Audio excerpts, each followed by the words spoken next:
Good morning.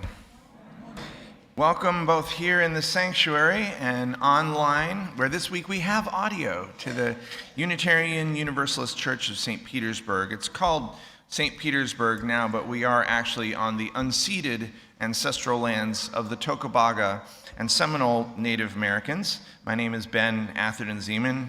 I'm the minister here, and that was Todd Wellman playing that beautiful piece for our opening. Thank you, Todd. It's good to be here with you, Todd. Good to be here with Aaron Powers, who's doing the Time for All Ages, John Arterton, James Mack, and the UU St. Pete Choir. They're not quiet, they're a choir.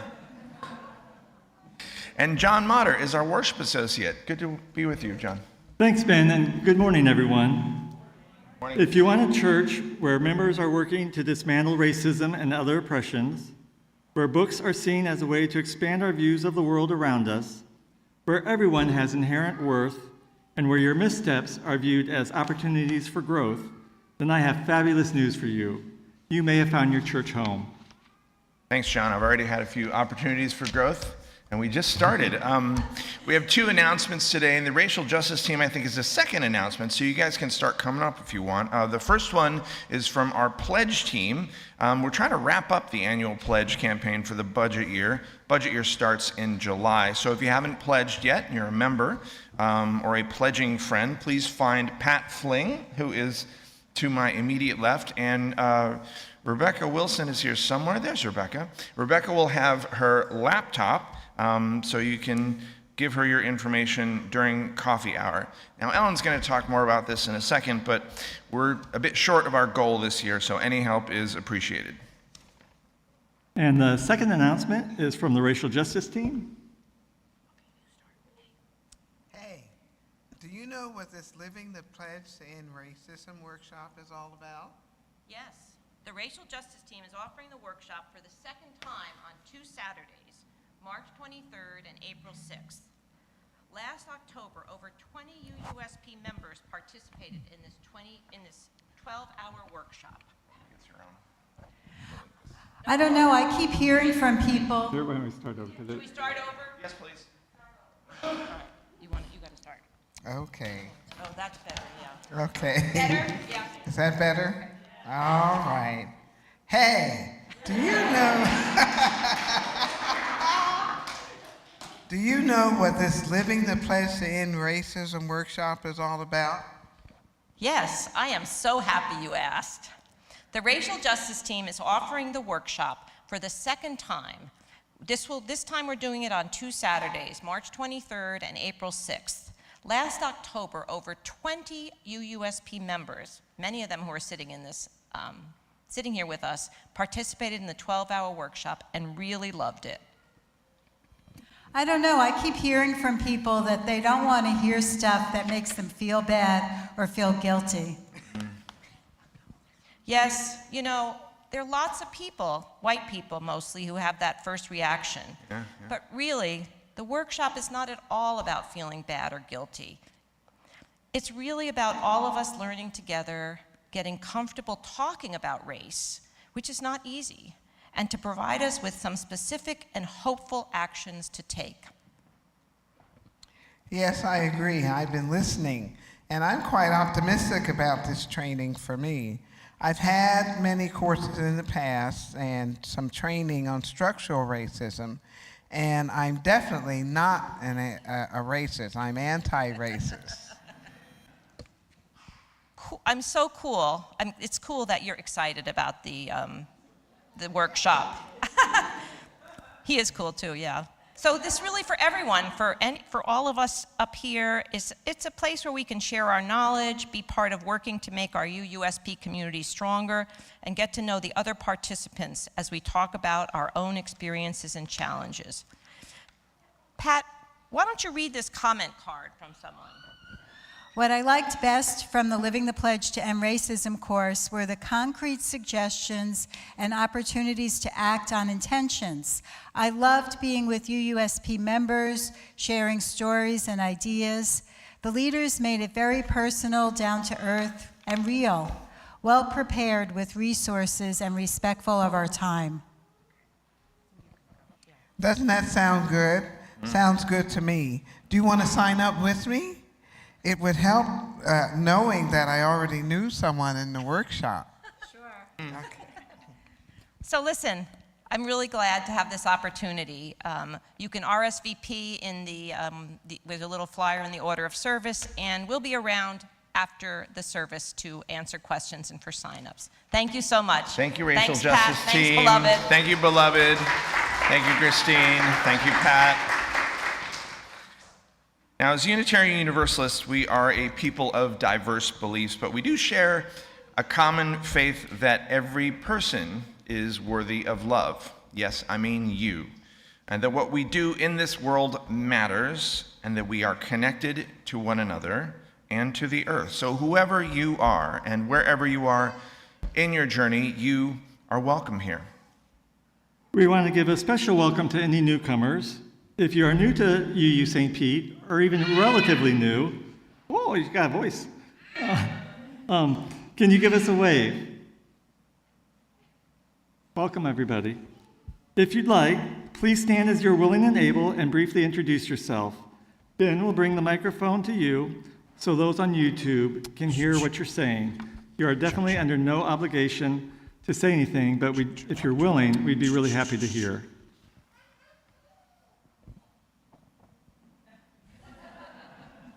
Always hard getting the first one to, all righty.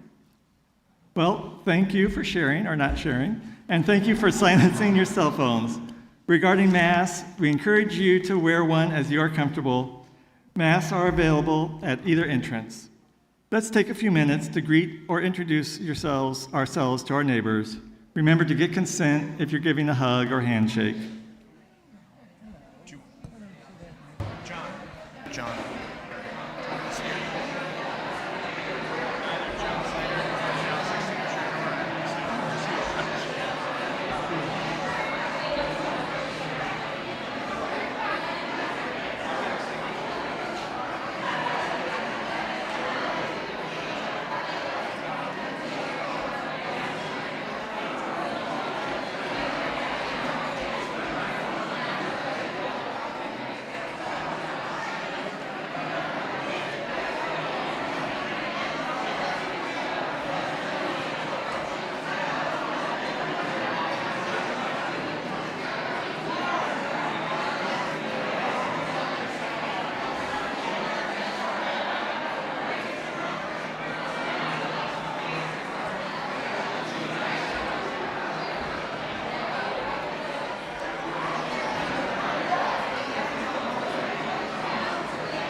The flaming chalice is a reminder that we choose to focus here together for this time today, and that we believe such time is sacred. When Bill Motter lights our chalice, I invite you to say our covenant out loud. The words can be found within your programs and online in the text chat.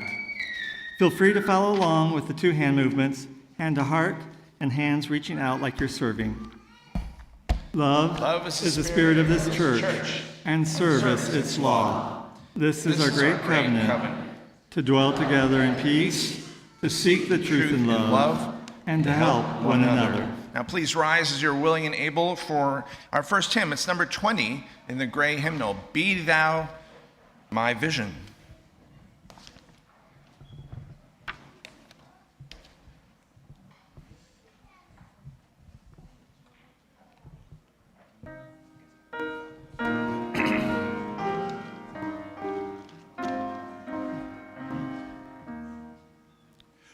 Be thou my vision, O God of my heart, not be all else to me, save that thou art. Thou my best thought by day or by night, I'd waking or sleeping, thy presence my light. Be thou my wisdom, and thou my true word. I ever with thee, and thou with me, God. Thou my soul shelter, thou my high tower. Raise thou me heavenward, O power of my power. Riches I heed not, nor world's empty praise. Thou inheritance, thou and always, thou and thou only, first in my heart. Sovereign of heaven, my treasure thou. You may be seated, and it's time for the children to come forward for the Time for All Ages. Children of all years, and all ears, you're welcome to come forward.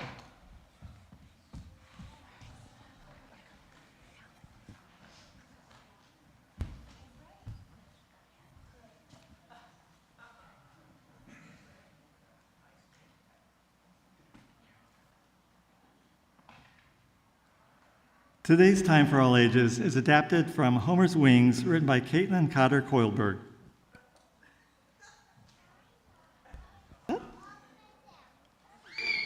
Today's story is about It's moving. Today's story is about two butterflies. Oh, wait. I'm sorry. I'm getting ahead of myself a little bit here. Sometimes when I think about change and transformation, it makes me really nervous and I just want to skip to the end.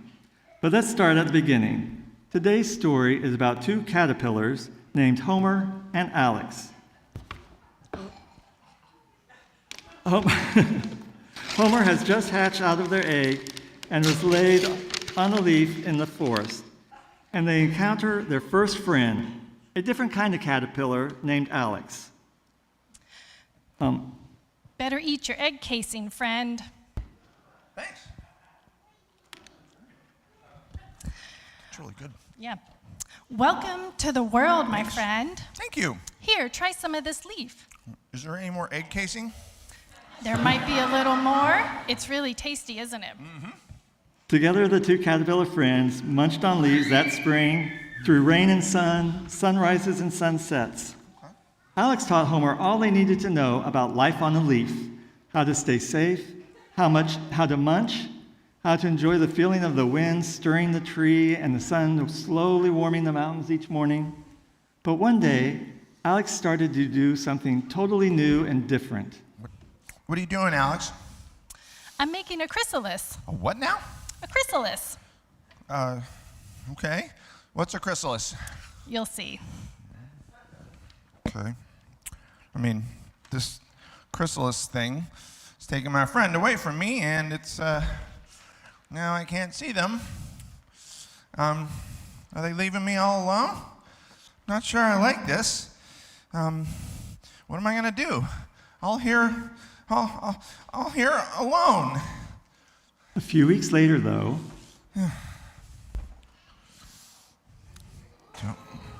Whoa, who are you? What, Alex? Oh, little friend, it's still me, your What? friend Alex. What? But now I'm a butterfly. But you changed. You were a caterpillar just like me. Now you changed. You have wings. Oh, friend, we're supposed to change. We're not meant to be caterpillars forever. And look at these wings. Aren't they glorious? Yeah, they're glorious, but I don't want to change. Change is a part of who we are. And now our friendship must change too. Wait now. I must fly away in search of flowers and other butterflies. You must continue to eat and grow and stay safe from birds. But you will change too. Just remember, you are loved, and whatever your body does, you are beautiful, and I am glad to know you.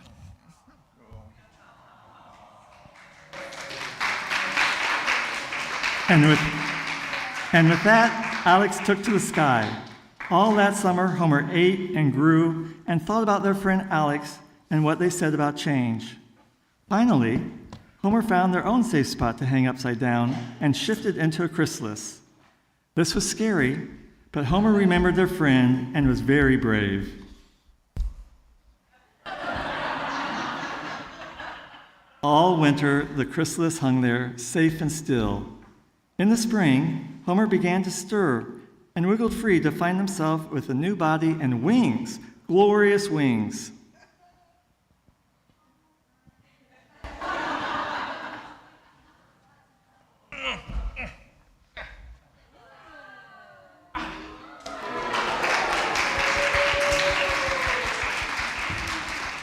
My friend was right. I wasn't meant to stay a caterpillar forever, and I am beautiful in my new butterfly form. Look at these wings.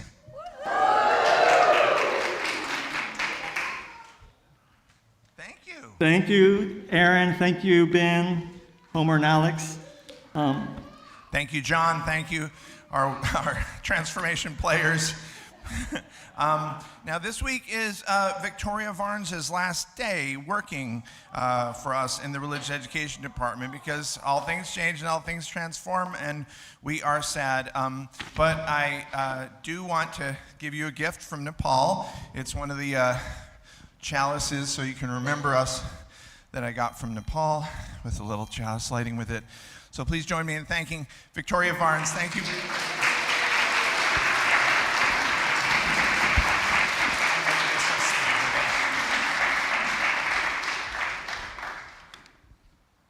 Now I think yeah.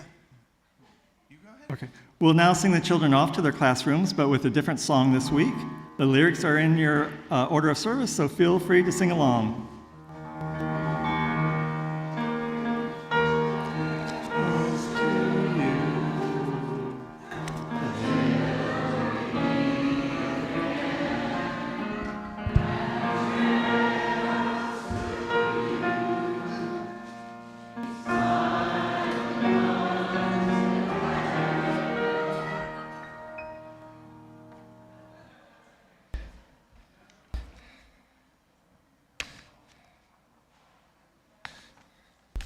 These actually weren't bad, the leaves.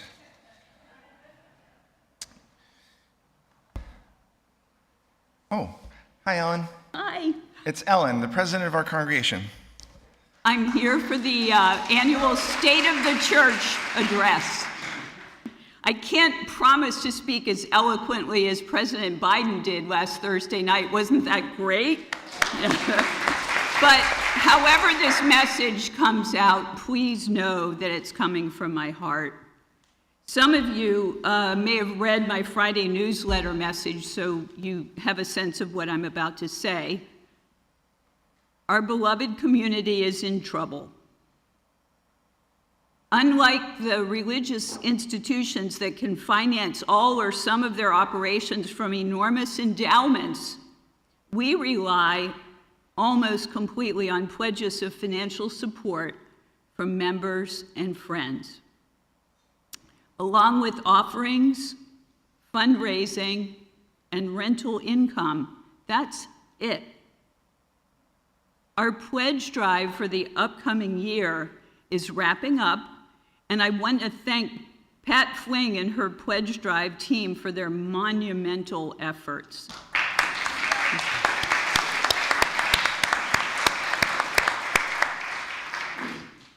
They deserve our immense gratitude. Nobody likes to talk about money. The conversations can be awkward, bordering on cringeworthy, even though they shouldn't be. After all, our beloved community doesn't just spring to life by magic. But I have to say the preliminary results are disappointing. Pledge totals for the upcoming fiscal year are not even close to our totals for the current year.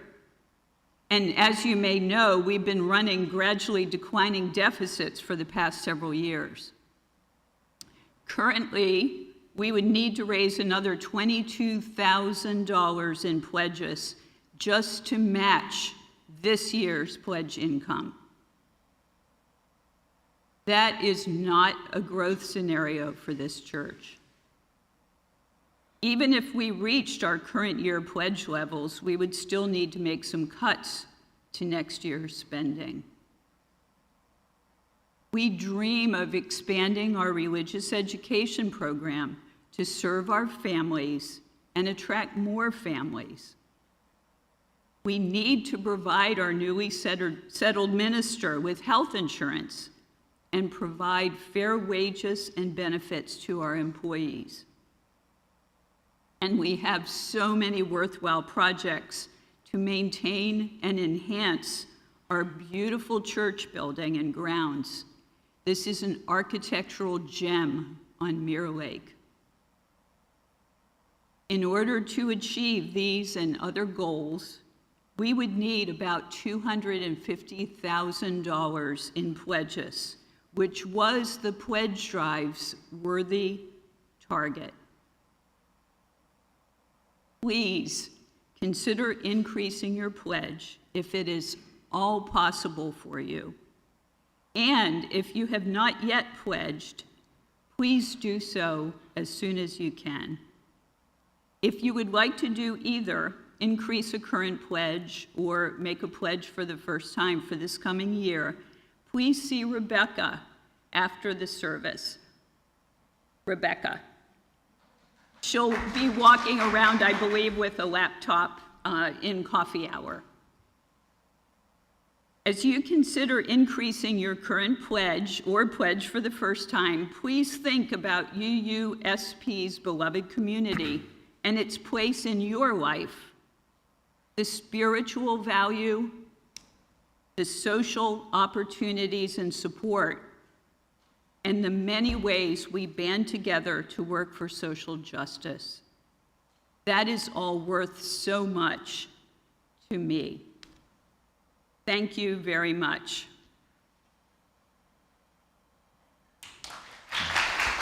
Thank you, Ellen. We now come to our time in our worship for joys, sorrows, and concerns. And those of you on YouTube Live, you're not in the room, but we still feel your presence. Please put your joys and sorrows into the text chat. Many of you have filled out these cards and are bringing them to us as we speak. Danny Bly is going to put a stone. No, she's not. They are? They aren't? They are. Danny Bly is going to put a stone in the water for each one that was submitted. The ripples emanating from the stones remind us of the impact of our lives can ripple throughout our community. First, a candle of concern. Please keep Reverend Kimberly Harrell, the spiritual leader at the New Thought community of Gulfport, in your prayers and thoughts. She suffered a stroke last Sunday while leading the service. A stone of joy from Chris Chavi. This week was Emily Chavi's birthday, and she got the worst present ever, a stomach virus. I don't see them today. Chavis, are you here? Okay, well, we hope you feel better, Emily, and happy birthday. A stone of joy from Sandy Weeks. Her mother's 90th birthday is this week. Sandy is thrilled to still have her mom around to spoil and to be able to celebrate this milestone with her and family. A stone of sorrow from Martin Gold, who some of you may remember as the architect who did the facilities master plan study prior to COVID. His mother, Barbara Haman, was an avid member of UU St. Pete. She very much enjoyed the fellowship and services. Sadly, she has struggled with dementia for some time, and the hospice nurses feel she's close to passing. A concern from Danny Bly. With springtime celebrations approaching, many people are tempted to give baby rabbits and ducklings as gifts. Please remember to be fully aware of the commitment and care required. Living creatures are not toys. These animals deserve the proper love and care that they need to live healthy, happy lives. Hear, hear. A stone of joy from beloved Azariah, who you saw at the beginning of the racial justice skit. Zechariah's album hit number 18 on the Soul Blues chart. Beloved has 3 songs on the album. Congratulations, Beloved.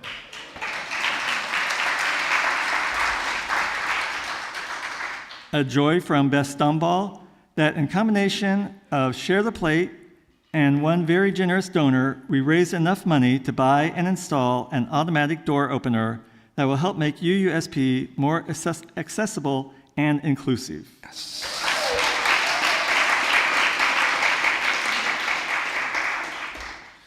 A stone of joy from Joe Wedman. So glad young children are no longer put on testosterone because their parents want a straight kid to make the gay go away, like I was, says Joe. Stone of joy from Michael Rowe. UU Mingles is returning, and we already have our first event host. Reverend Ben and Lucinda are hosting an improv night in their new Gulfport home. It'll be on April 27th, and you can see Michael Rowe for more information. That's all I have. A stone of sorrow from Gordia. Next Benedict's vigil last Sunday was beautiful. Next was not only trans like me, but was also the same age as of my daughter. Let's fight for a world where kids are not afraid to use the bathroom. And a stone of sorrow from Laura Askew. My cousin, who was a nurse and getting her master's degree in psychiatric nursing, had her pacemaker adjusted and died shortly after. She was 30 years old. She had a 10-year-old son. Who was that from? Laura. So sorry. Let's keep in our hearts Laura's cousin and their family, Emily Chavi, Barbara Haman and her son Martin Gold, their families, Reverend Kimberly Harrell, her friends and her family, all baby rabbits and those who care for them, Next Benedict, their family, and all trans kids, all trans people, all LGBTQIA plus kids, all those known and unknown to us who face challenges, who face health concerns. Now please join us for our responsive reading, which was written by John Motter. It's in your order of service. May our hearts not become calloused by the never-ending incidences of oppression and hatred that so many face each day. Rather,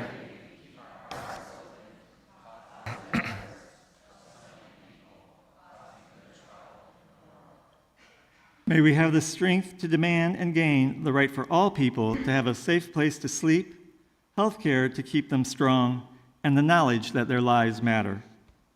It's taking longer than it should, but we will get there if we continue to strive for basic human rights. May all of us find a comforting and compassionate presence in the warmth and fellowship of community.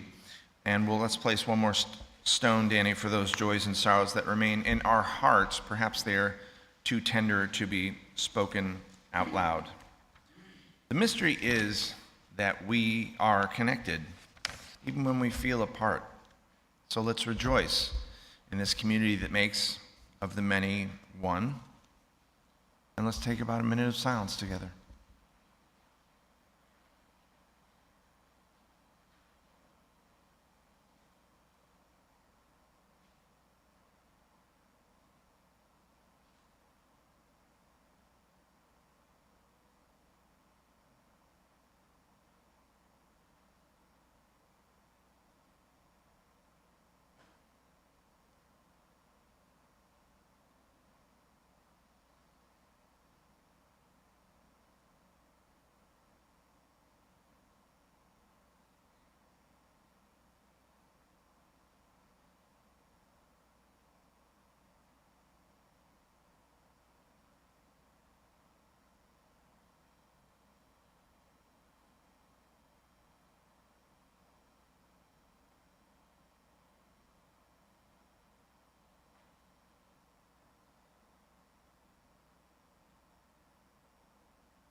Thank you, John and James. When you mix my accounting background, my mildish, probably mediumish OCD, the aging process, and my general uniqueness, aka weirdness, together, one of the outcomes is a strange visualization or categorization of the periods of my life. So at a particularly low point in my life, I was asked how I felt about what was happening. Without pausing, I quickly said that this period was only 2.5% of my life, and if that is what I was going to be judged on, just kill me then, because the life and the world was truly horrible. Fortunately, nobody killed me, and I'm still here. But Bianca was right on the mark when in the services on aging, she talked about life causing a change in your planned pathway.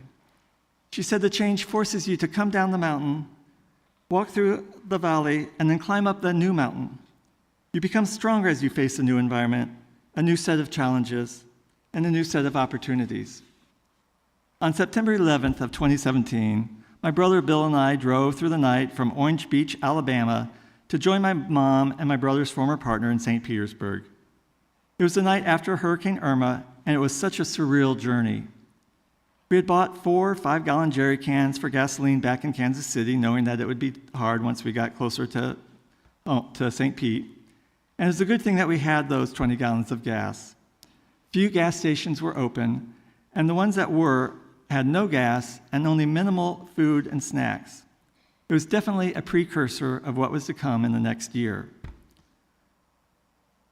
I was not happy with the move, and I never let Bill and my mom forget it in those first few months. Trust me, I was horrible.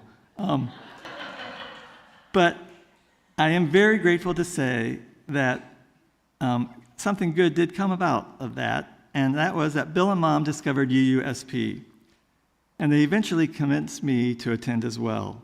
And so I'm very grateful to say that tomorrow is the 6th anniversary of my signing of the book and becoming a member here at UUSP.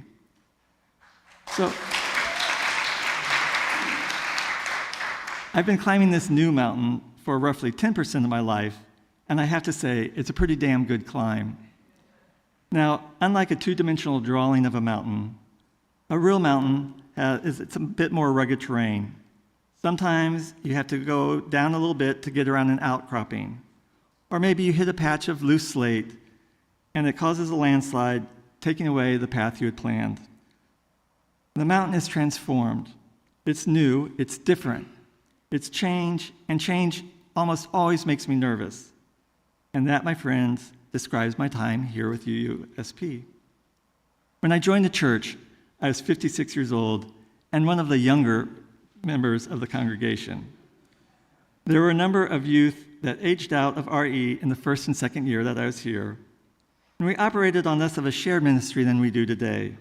The minister, Reverend Ben's predecessor, led the services, the meditation group, a reading discussion group, to name just a few.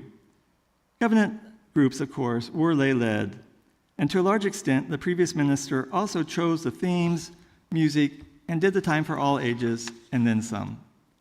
The worship team advised the minister, but he was free to act on that advice or not. This model of ministry worked fine, but then COVID came into being. I really view COVID as a catalyst for where the church is today. The former minister was spending many weekdays in North Carolina, where he and his wife had temporarily relocated to look after grandchildren who were no longer in physical school. Church members were struggling in their isolation, and so it was the congregation that came up with ways to keep people engaged. Members stepped up to do what was needed on behalf of the congregation.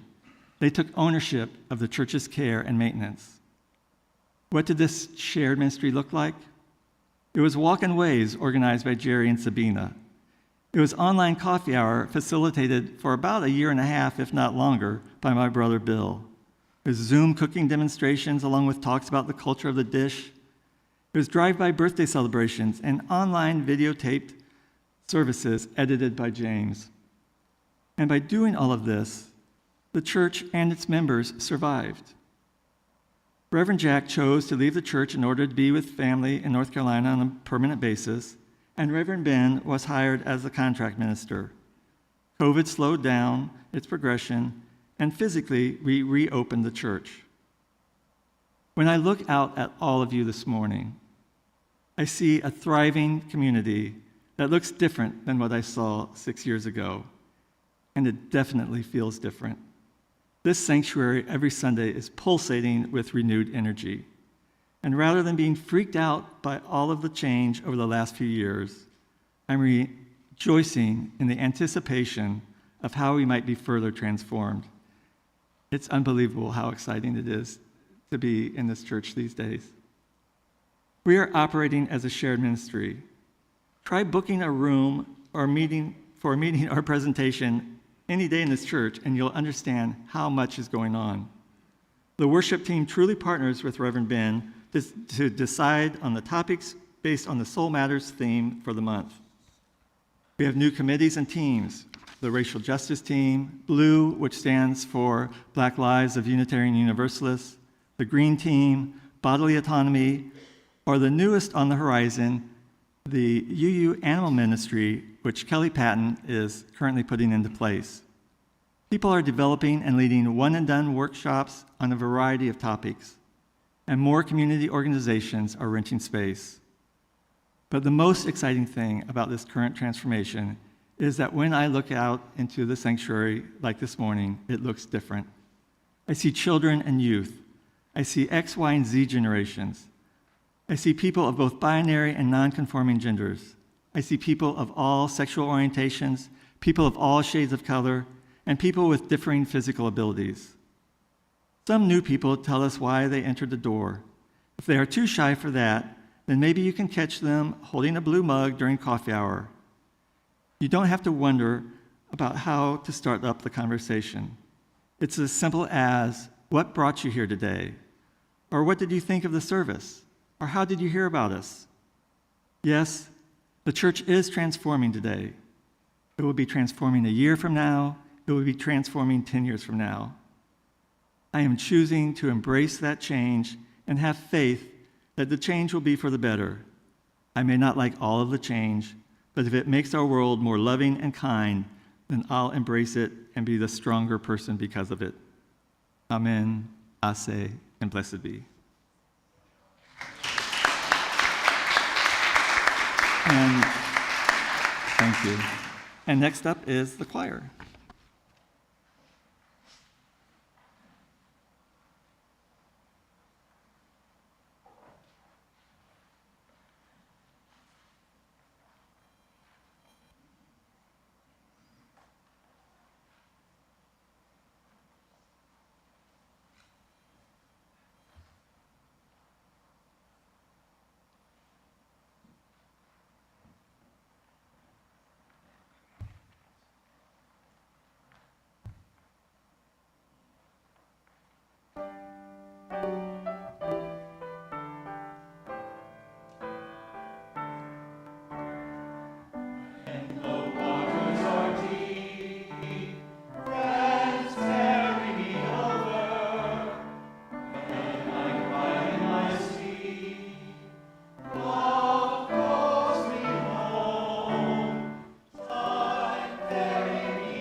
Thank you, choir.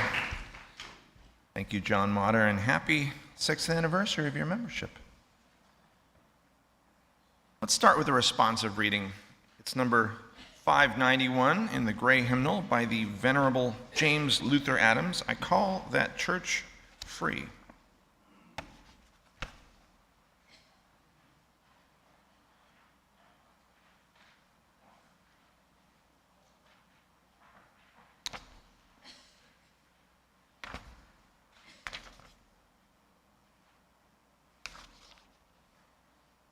Call that church free, which enters into covenant with the ultimate source of existence. That sustaining and transforming power not made with human hands. It binds together families and generations, protecting against the idolatry of any human claim to absolute truth or authority. This covenant is the charter and responsibility and joy of worship in the face of death as well as life. I call that church free, which brings individuals into a caring, trusting fellowship. That protects and nourishes their integrity and spiritual freedom, that yearns to belong to the Church Universal. It is open to insight and conscience from every source. It bursts through rigid tradition, giving rise to new and living language, to new and broader fellowship. It is a pilgrim church, a servant church, on an adventure of the Spirit. The goal is the prophethood and priesthood of all believers, the one for the liberty of prophesying, the other for the ministry of healing. It aims to find unity in diversity under the promptings of the Spirit, that bloweth where it listeth, and maketh all things new. Now, at this point, I raised my hand and I said, "Excuse me, Professor Adams." And he tried to ignore me. I kept my hand up. He said, "Yes, Ben?" And he called on me and said, "Excuse me." I said, "Excuse me, JLA, what if," I called him JLA, James Luther Adams. We were tight. "Excuse me, JLA, what if we don't want to, burst through rigid tradition, giving rise to new and broader language, new and broader fellowship, blah, blah, blah. What if we like the church the way it is? What if we like the church the way it used to be? Because I am really not comfortable with change, let alone transformation." And the theme for this month, you might have noticed, is transformation. We began with last week's worship service, The Transforming Roles of Women, led by Sandy Weeks and Gordia LeClaire. Wasn't that amazing? Did you hear this? Our apologies to the YouTube live audience who didn't hear the audio last week. We fixed it this week, and some of Sandy's phenomenal reflection can be found on our Facebook business page. And this week's worship service is about the transformation of UU St. Pete. And as I said before, any transformation, any change can be hard. I need a prop for this next bit.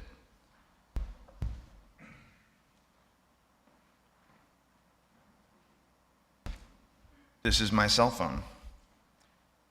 There are many others like it, but this one is mine. It's a Samsung S20, and it's at least 4 years old. Now, there's one person who lives with me who thinks we should get new cell phones.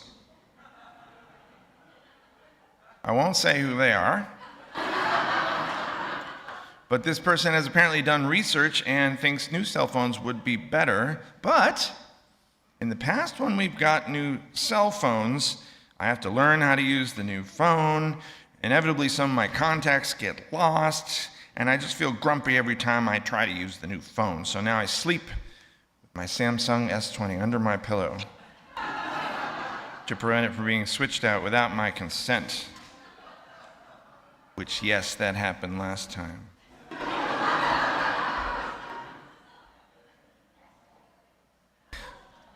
Change is hard, and transformation is even harder. I appreciated getting to play the part of the caterpillar turning into the butterfly. We are, in fact, not meant to be caterpillars forever, but how many of you actually know what happens in the chrysalis? Like what happens? Some of you do, like, yeah. What happens? Yeah.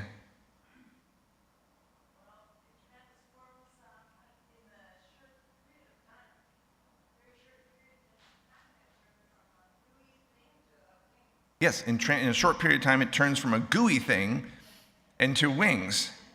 Or as Scientific American puts it, the caterpillar digests itself, releasing enzymes to dissolve all its tissues. If you were to cut open a cocoon or chrysalis at just the right time, the article continues, caterpillar soup would ooze out. I know, ew. Only later do the cells of the soup form themselves into the body parts of the butterfly, the wings, the legs, and whatnot. Dissolve itself? That can't be comfortable. That can't be easy. Have any of you felt like caterpillar soup ever in the middle of a transformation? Or any of you feel like that right now, today? Okay. Even though it's uncomfortable, even though it's not easy, we are transforming here at UU St. Pete. John's right. We're transforming from a more autocratic ministry to shared ministry. Decisions how to run worship, what topics to cover, and even the worship titles themselves are not decided by me, they are decided collectively by the worship team. We're transforming from a capitalist model to a citizen model of ministry. Some of you have been reading about this and studying this. So in the capitalist model, you insert your pledge, and then you expect ministry to be dispensed from staff members, from church leaders. But in a citizen model, we are all responsible for accomplishing our mission. In a citizen model, it's difficult to say, someone should really take responsibility for this thing, without then being the person who at least shares that responsibility. We are transforming from a church that inadvertently drives away BIPOC people, young people, trans and non-binary people, into one where young, trans, non-binary, BIPOC people are our leaders. We're transforming from a church that relied on a small group of wealthy donors for our pledge campaign to one that relies on a larger group that's a little less wealthy. We're transforming from a church where people fit in to a church where people belong. See that? That's Brene Brown. That's Brene Brown, who said the opposite of belonging is fitting in. So at some churches, there's a pressure to conform. It's often to a white supremacist model of worship, of behavior. Here at UU St. Pete, our cultural differences, our theological differences, our style differences, our brain and our body differences are celebrated, not shunned. We were not meant to be caterpillars forever. UU Reverend Kimberly Debus asked, how many congregations don't include hearing devices or own braille versions of the hymnal, or make sure spaces are accessible with ramps and lifts, or provide quieter conversation spaces at coffee hour, or ensure bathrooms are both accessible and gender neutral with changing tables, or provide wiggle rooms and private spaces for the care and feeding of our youngest, or even nursery care. Debus asks, how many of these congregations that do provide those things did it only at the request of somebody who's come in and noticed that they can't fully participate? Are we making accommodations only when someone needs them? Or are we making our spaces as accommodating as possible for when someone needs them? Because here's the thing. If someone has a particular need and it's not clear those needs can be met, they are not coming back. Opposite of belonging is fitting in. And this is one reason why we're transforming, not just because it's the right thing to do, not because it aligns with our mission and our theology, because we must, or to survive. And our transformation is not easy, it's not quick. This week, one of you told me we were like a large ship in the ocean, slowly turning, but inevitably turning in that ocean. And some people want to turn it back. But it's hard to turn an ocean liner once we're turning one way. And so realizing they can't turn it back, some people leave. Some drop their pledges. Some complain in the parking lot to their friends. But we are not turning back. When protesters came here a few weeks ago, yelling racist slurs right out there, yelling homophobic slurs right out there, telling us we were going to hell, our sexton Lisa, is she here? Lisa went out, put up a rainbow flag, shink, right in front of them, in their faces. We're not turning back.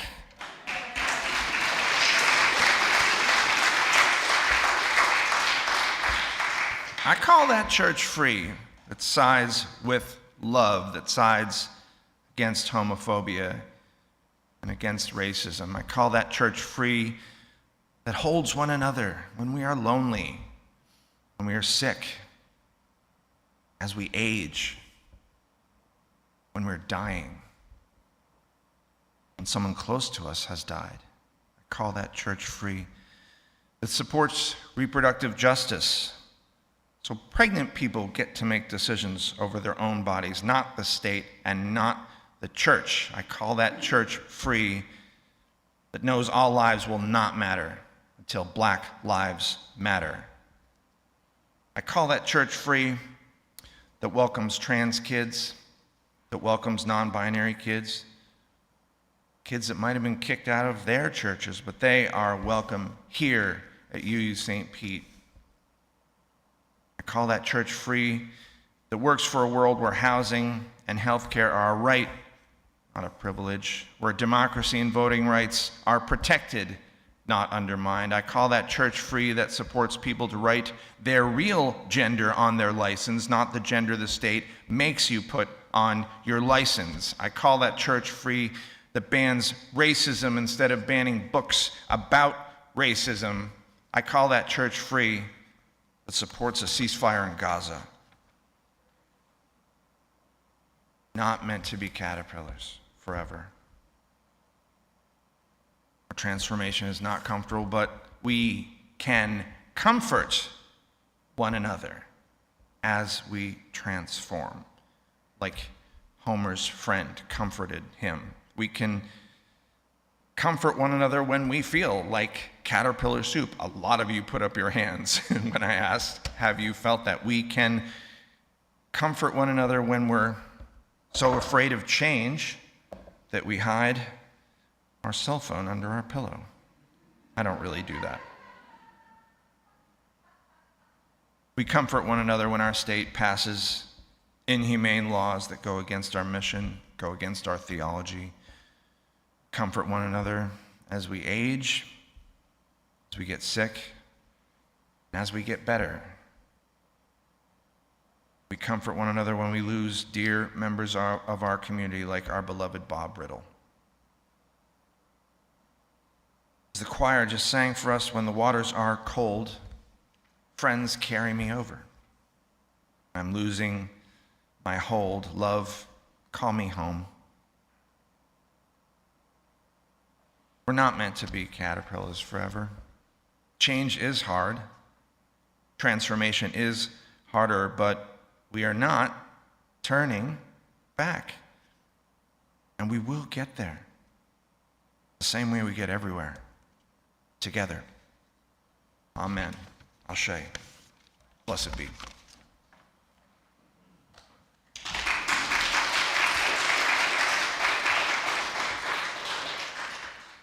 We are a church that values the inherent worth and dignity of all beings.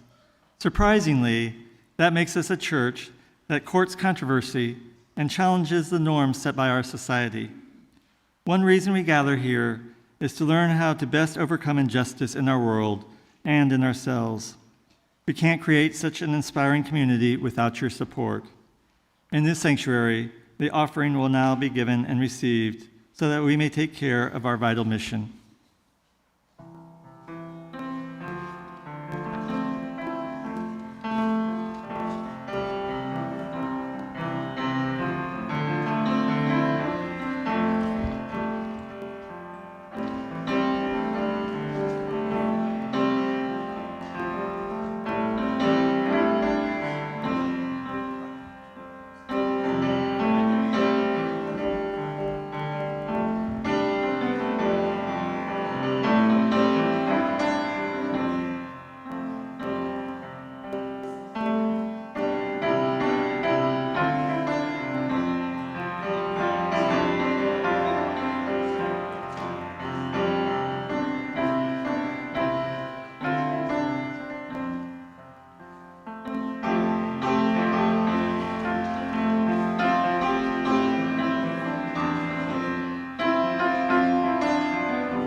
What's given in love we receive with great joy.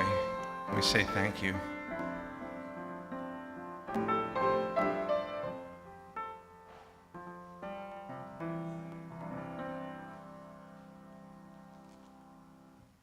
Please rise as you're willing and able to sing our final hymn. It's number 318 in the teal hymn, or in the gray hymnal.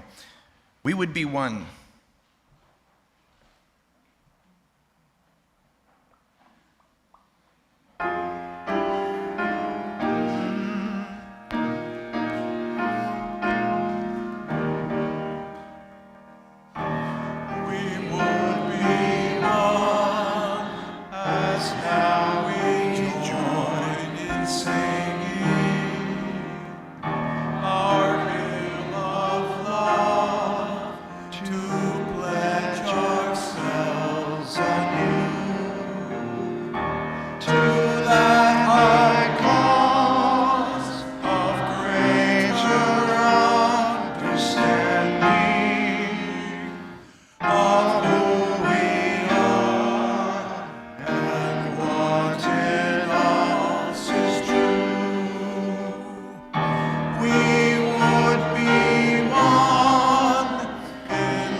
Be seated for our closing words. Yesterday, I was trying to decide between 3 options to use as the closing words. When I asked my mom what she liked best, I thought of a 4th one, but never said who the author was. So, here are some closing words from my 90-year-old mom, Ruth Bentley. They were in response to being asked if she ever made mistakes raising us 4 boys. And she said, we were angels. We were perfect children. Of course I made mistakes. You make the best choice you can with the information you have at the time you make the choice. And if you do that consistently, then more often than not, you'll make a good choice. And know that what works for one child may not work for another. I'm grateful that she followed her own advice, and may it give you food for thought as you start your week. Thank you, John. Thank you, Ruth.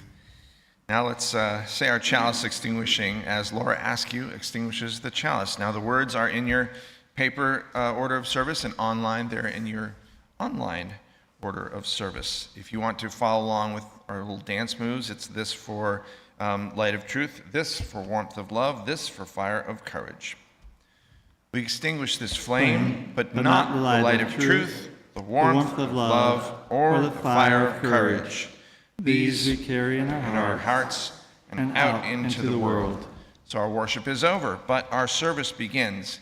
We hope this time together will help you through your week, will help you remember you are not alone.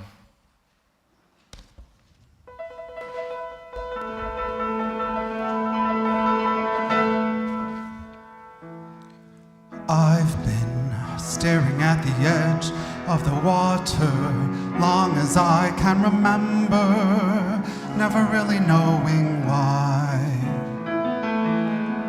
I wish I could be the perfect leader, but I come back to the water, no matter how hard I try.